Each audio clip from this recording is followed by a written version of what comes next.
오늘은 사무엘상 20장의 말씀을 가지고 사이에 선 사람들이라고 하는 제목으로 함께 하나님 말씀을 나누도록 하겠습니다. 오늘도 주님의 말씀 앞에 나오신 모든 성도님들과 또 이 말씀을 전하는 제 자신이 주님의 자비와 평안을 누리는 그런 귀한 시간이 되기를 간절히 바랍니다. 저는 목사입니다. 그런데 몇 해 전 목사 안수를 받을 때 그때가 바로 지금처럼 10월이었습니다. 목사 안수를 앞두고 좀 마음이 무겁기도 하고 또 이제 목사 안수를 받은 이후 또 어떻게 하나님 앞에서 살아가야 할지 또 여러 생각에 좀 마음이 무거웠던 적이 있습니다. 그런 생각 속에 어떻게 목사 안수를 준비해야 할지 또 그 시간들을 또 어떻게 지나가야 할지 고민하다가 늘 해오던 대로 기도문을 쓰기로 결정을 했었습니다. 그래서 한 문장 한 구절 기도문을 써 내려갔고 그 기도문이 20개의 기도가 되어서 하나의 기도문 형태로 만들어졌습니다.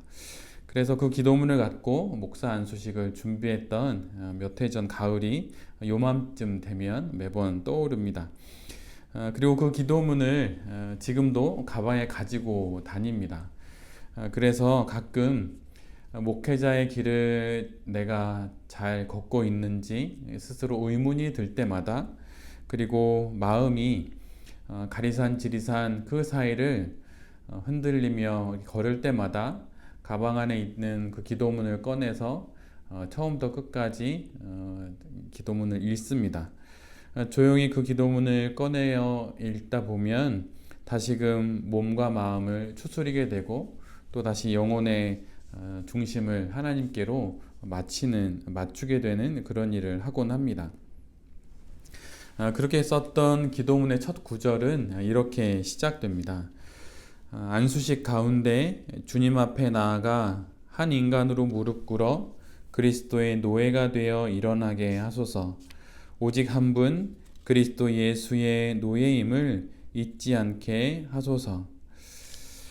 얼마나 이 기도문에 충실하게 살고 있는지 스스로에게 물어볼 때면 순간순간 멈칫하게 되기는 하지만 주의 은혜를 다시 한번 구하게 되고 다시 한번 마음을 추스려서 목회의 길을 다시 걸어가게 됩니다. 매일 아침 말씀을 묵상하고 또 매주일 예배를 드리면서 우리에게 하나님의 뜻을 우리를 향한 하나님의 뜻을 다시 한번 확인해 보는 이 시간이 바로 그런 역할을 하는 것은 아닌가라고 하는 생각도 해보게 됩니다. 오늘은 사울과 다윗 사이에서 하나님을 향한 발걸음을 멈추지 않았던 한 사람 요나단에 관한 이야기를 함께 나누므로 하나님과 또 이 세상 가운데서 우리가 어떻게 살아가야 하는지 그 삶에 대해서 함께 나누려고 합니다. 오늘 본문을 보면 사울의 광기가 점점 심해져 갑니다. 사울은 다윗을 죽이겠다고 하는 그 하나의 생각만을 갖고 살아가는 사람처럼 보입니다. 그것 이외에 그 어떠한 다른 것도 생각하지 않는 사람처럼 사울은 그의 인생을 살아가지요. 다윗을 죽이기 위해 창을 던지고 또 다윗이 아파서 집에 누워있다는 이야기를 듣고 그가 누워있는 침상을 통째로 들고 자신에게 오라고 명령을 내리기도 합니다. 바로 그런 사울 앞에 요나단이 서 있습니다. 그리고 이제 다윗은 이런 사울로부터 도망쳐야 한다는 그런 생각만을 갖고 이스라엘을 떠나기 위해서 또 사울 왕으로부터 벗어나기 위해서 모든 것들을 준비하게 되지요.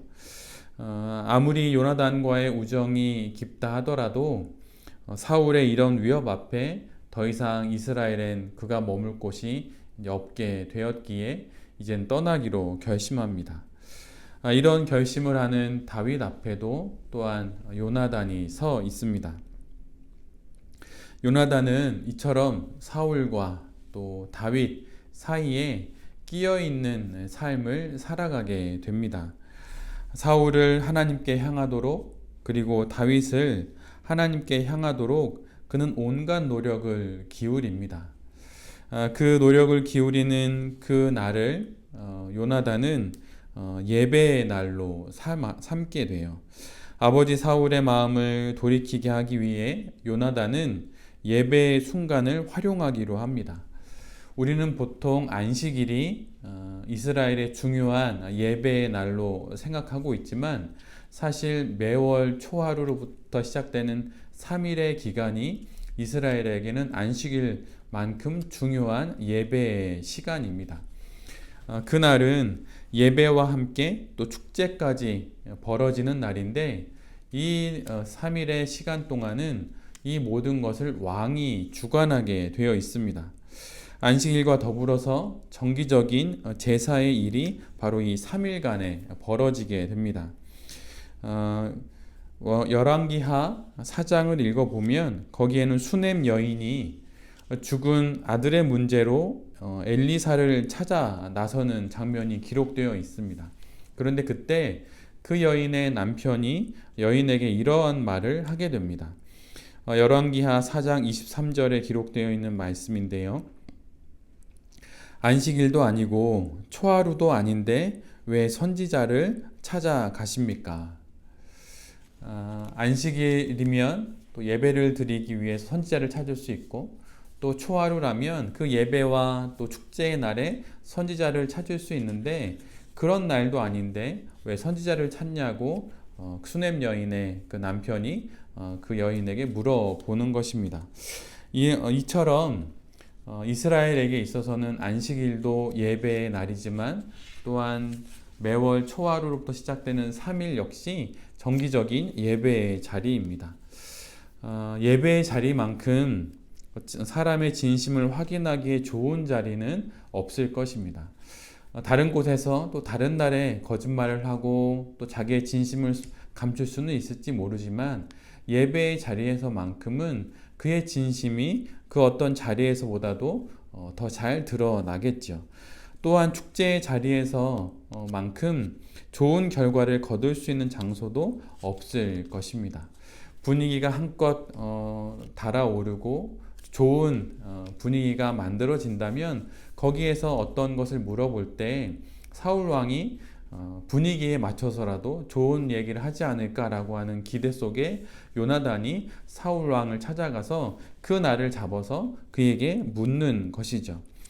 예배의 자리에서 그리고 축제의 자리에서 악의를 드러내는 경우는 거의 없기 때문에 요나단은 바로 그 자리에서 다윗을 향한 아버지 사울의 진심을 확인하고 또한 그의 마음을 자신이 뜻하는 방향으로 돌릴 수 있겠다고 여겼던 것입니다.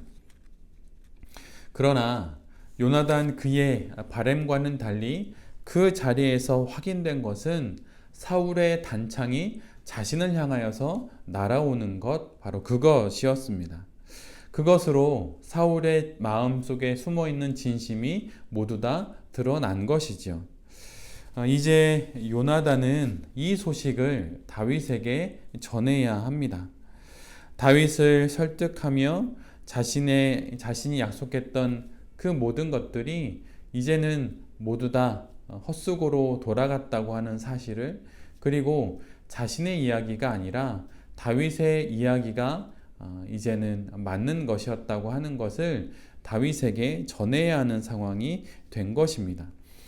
아버지가 다윗을 귀하게 여겨서 죽지 않게 될 것이라고 다윗을 설득했지만 결국은 다윗의 예상대로 다윗은 이제는 이스라엘을 떠나야 하는 상황이 되어 버린 것이죠.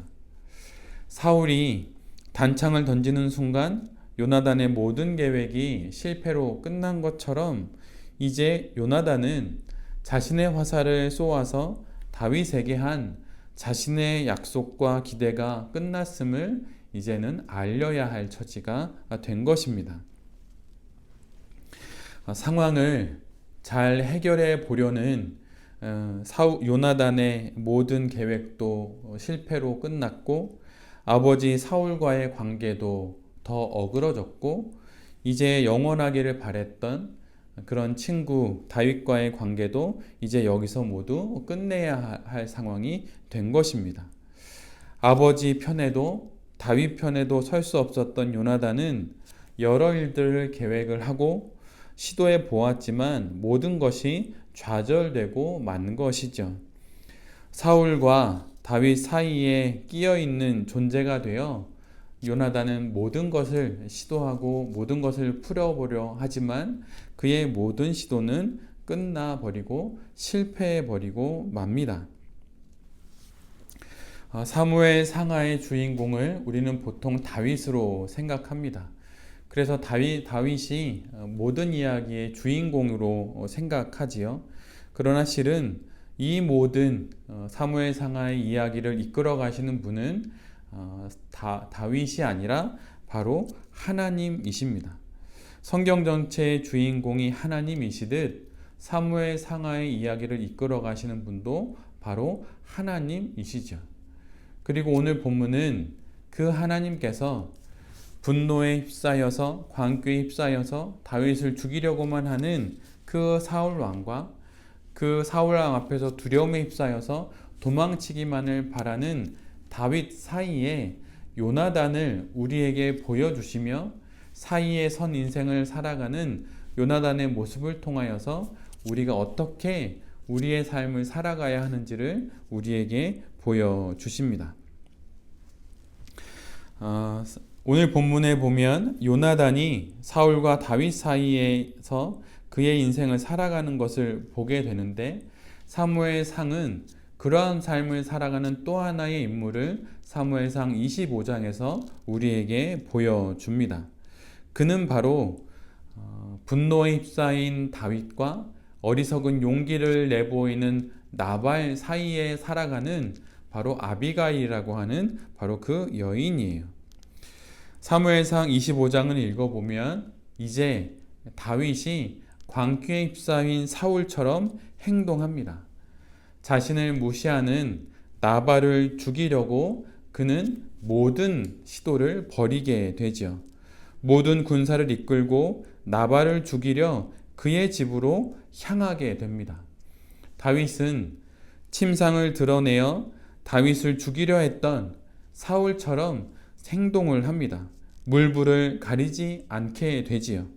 그런 다윗 앞에 서야 하는 나발은 사울 앞에선 다윗과 같은 처지가 되어 버립니다. 그런데 이런 다윗과 나발 사이에 아비가일이 서서 그의 인생을 살아갑니다.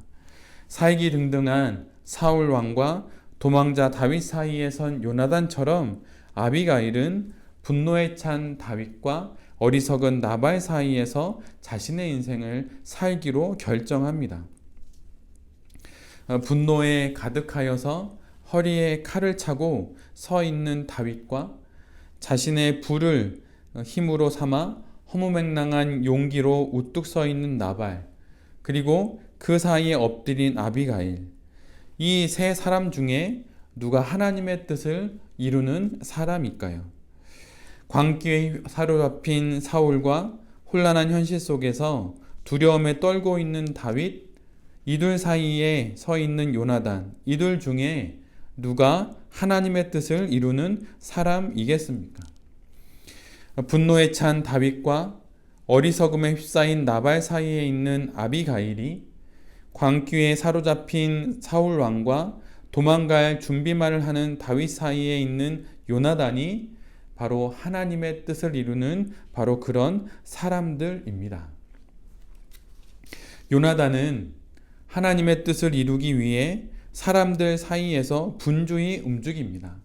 아버지 사울을 달래기 위해 기회를 엿보고 때를 분간하여서 사울에게 그의 마음을 되돌릴 그 방법과 또 그 기회를 주기 위해 분주히 움직입니다.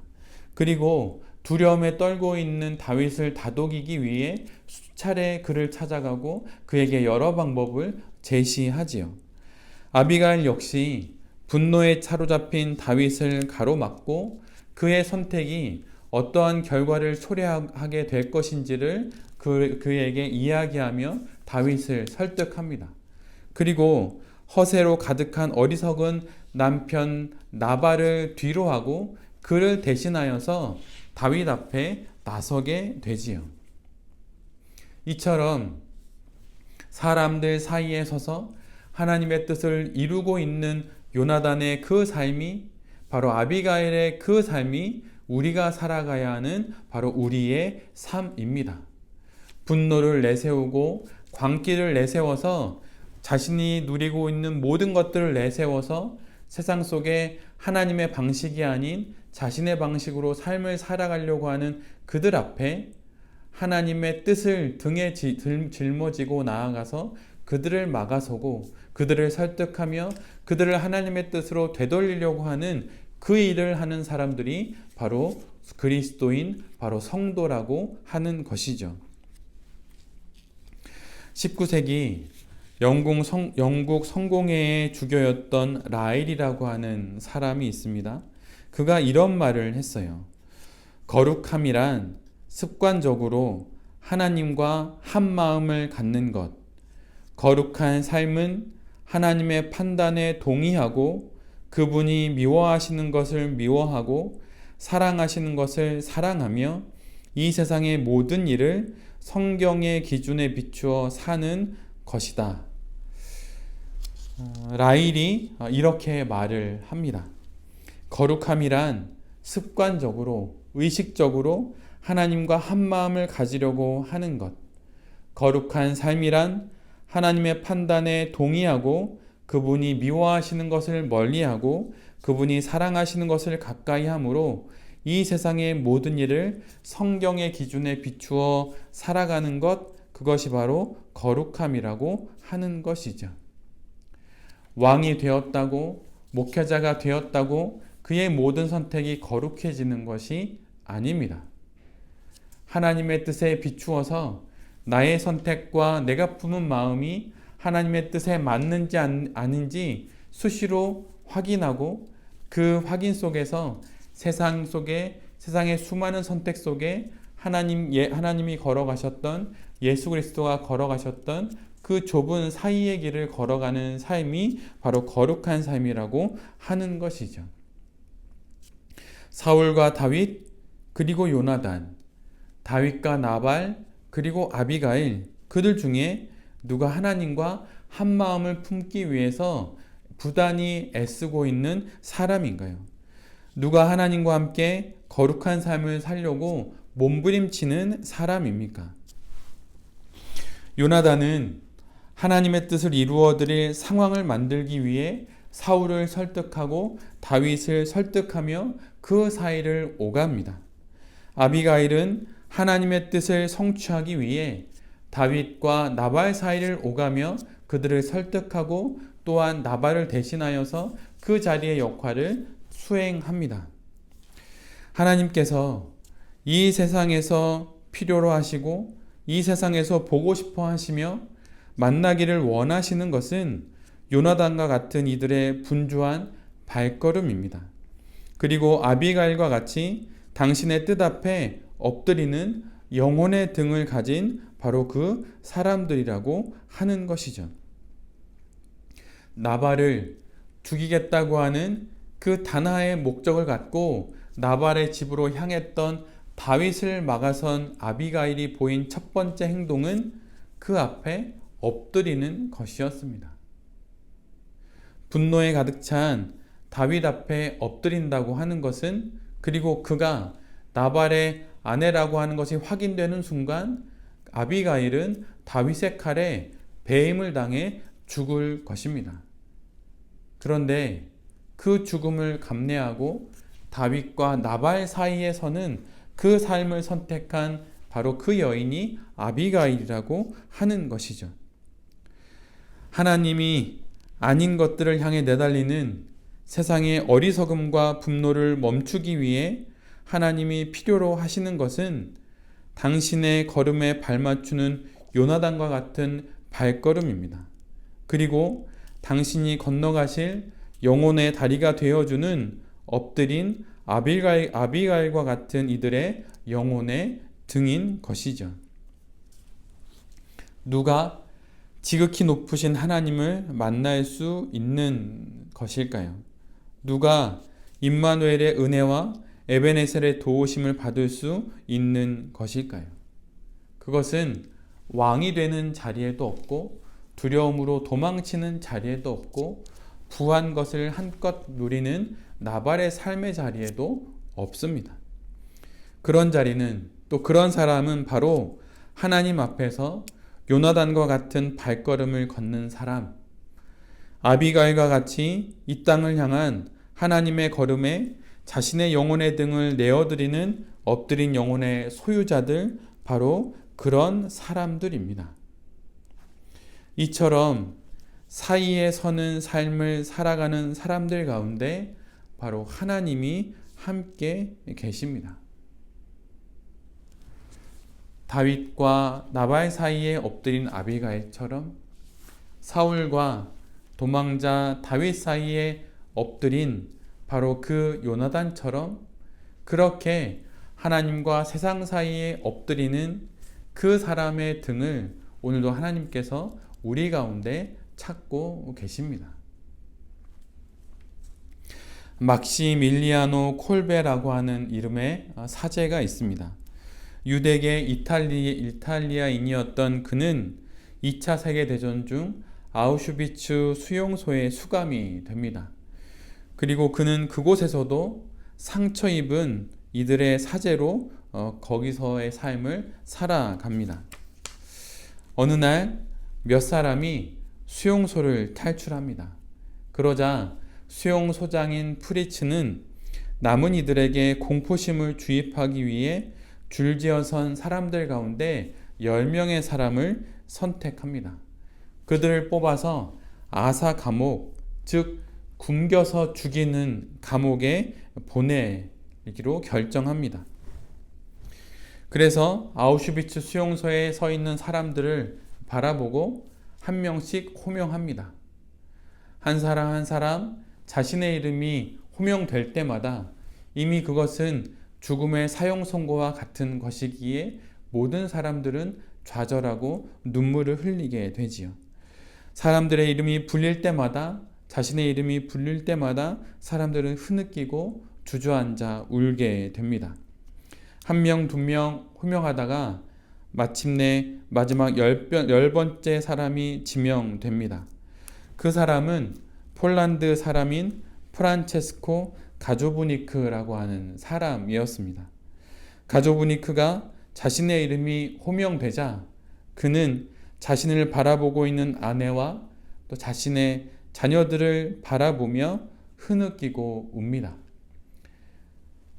가조브니크도 울고 또 아내도 울고 또 그의 자녀들도 모두 울게 됩니다. 그런데 바로 그 순간 콜베가 앞으로 나섭니다. 그리고 가조브니크를 대신하여 자기가 감옥에 들어가겠다고 말을 하지요. 그래서 콜베가 아사 감옥에 대신 들어가게 됩니다. 아사 감옥에서도 콜베는 사제로서의 역할을 묵묵히 감당합니다. 공포와 굶주림 속에 있는 동료들을 향하여서 위로하고 또 신앙적으로 그들을 격려합니다. 이미 죽음에 대해 죽은 한 사람으로 인해 아사 감옥은 성전이 되어 버립니다. 콜베가 가조브니크를 대신하여서 자신이 아사 감옥에 들어가겠다고 하는 그 순간 이미 콜베는 이미 죽은 사람인 것이죠. 그리고 사제 서품을 받는 순간 사람으로 엎드려 하나님의 사람으로 일어난다고 불리는 그 사제의 자리, 사제 서품의 자리에서 이미 하나님 앞에 죽은 자였기에 콜베는 그렇게 한 번 이미 죽은 사람이었기에 아사 감옥에서도 그렇게 죽음 앞에 있는 모든 사람들에게 그곳이 성전이 될 수 있음을 보여주게 된 것이죠. 콜베는 아사 감옥에서 기도회를 엽니다. 그리고 그곳에서 부르는 찬송 소리에 다른 감방에 갇혀있던 사람들도 찬송으로 답하게 되지요.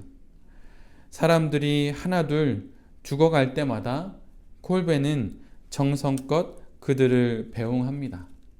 마지막 미사를 그들과 함께 드리고 그들을 마지막 자리까지 잘 배웅을 하지요. 그러나 2주가 지나도 몇 사람이 여전히 죽지 않자 수용소장 프리츠는 그들에게 독약인 페놀 주사를 놓았고 마침내 콜베도 죽음을 맞게 됩니다. 죽음의 공포와 사륙의 권력이 난무하는 그 수용소 안에서 하나님께서는 막시밀리아노 콜베 신부의 발걸음과 그의 영혼의 등을 넘어 그 죽음의 기운 가득한 곳에 하나님의 성전, 하나님의 교회를 그곳에 세우고 그곳에 함께 하신 것을 그의 이야기 속에서 우리 모두는 보게 됩니다. 그런데 바로 막시밀리아노 콜베와 같은 삶의 자리, 요나단과 같은 삶의 자리, 아비가일과 같은 삶의 자리에 삶을 사셨던 그 분이 바로 우리에게도 있습니다. 우리 앞에 요나단과 같은 걸음으로 사신 분이 계시고 아비가일과 같이 엎드리신 삶을 사셨던 분이 계십니다. 그분은 바로 하나님의 진노와 인간인 우리의 어리석음 사이에 엎드리신 바로 우리 구주 예수 그리스도이신 것이죠. 하나님과 우리 사이를 오가시며 요나단과 같이 그 가운데서 하나님의 뜻을 이루기 위해 분주히 움직이셨던 그분이 바로 우리 구주 예수 그리스도이십니다. 그리고 또한 다윗과 나발 사이에서 엎드려 영혼의 등을 하나님께 내어드렸던 아비가일과 같이 그렇게 겟세마네 동산에 엎드려서 하나님께 당신의 영혼의 등을 내어드렸던 분이 바로 우리 구주 예수 그리스도이십니다. 그리고 바로 예수 그리스도의 발걸음과 예수 그리스도의 그 엎드린 영혼의 등으로 인하여서 우리가 오늘도 이곳에 이렇게 있는 것이죠. 성도인 우리들은 바로 예수 그리스도의 이 삶과 같은 삶을 살라고 부름을 받은 사람들입니다. 하나님과 세상 사이에서 예수 그리스도의 발걸음을 따라 걸어가야 하는 사람들이 바로 우리들입니다. 우리 역시 오직 세상 한가운데 엎드려 하나님 앞에서 일어서는 영혼의 삶을 선택한 사람들, 그 삶으로 부름받은 사람들이 바로 우리라고 하는 것입니다. 우리의 삶을 주님께서 그렇게 받으시기를 원하십니다.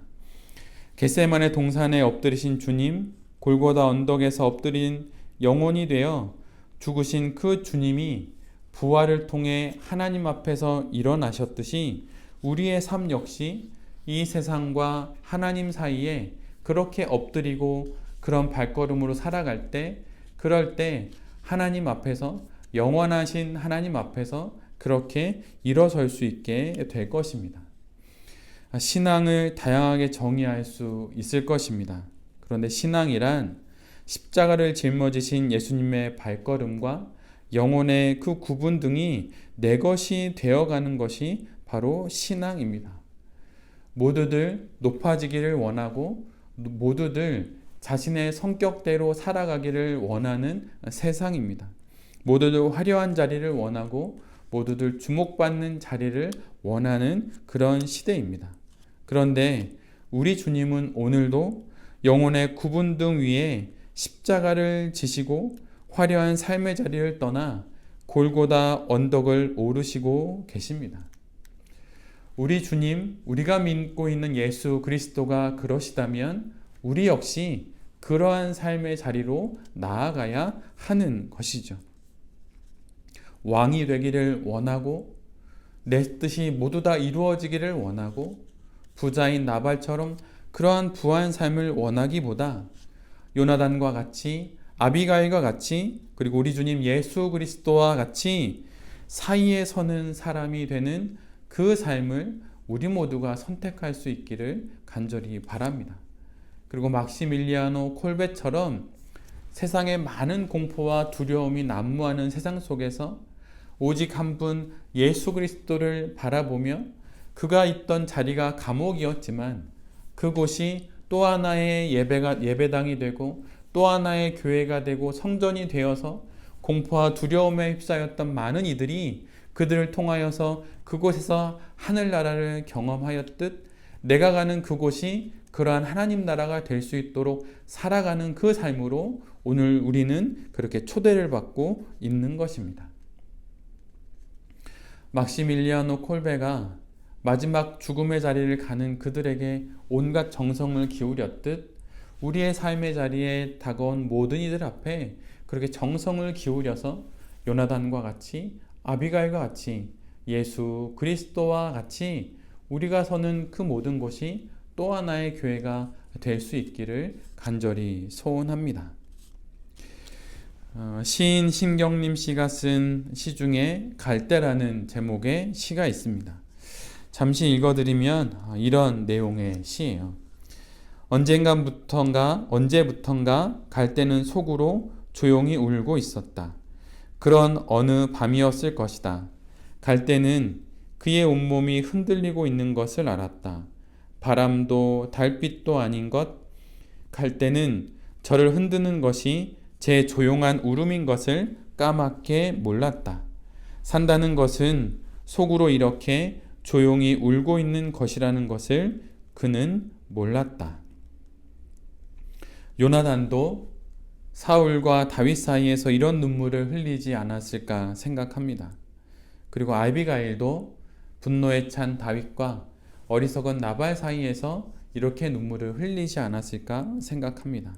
또한 우리 주님 예수 그리스도께서 겟세마네 동산에서 흘리신 눈물도 이런 속 깊은 눈물이 아니었을까 하는 생각을 해보게 됩니다. 성도란 이처럼 세상과 하나님 사이에서 아무도 모르는 영혼의 속 깊은 눈물을 흘리며 살아가는 그 삶을 살아가는 사람입니다.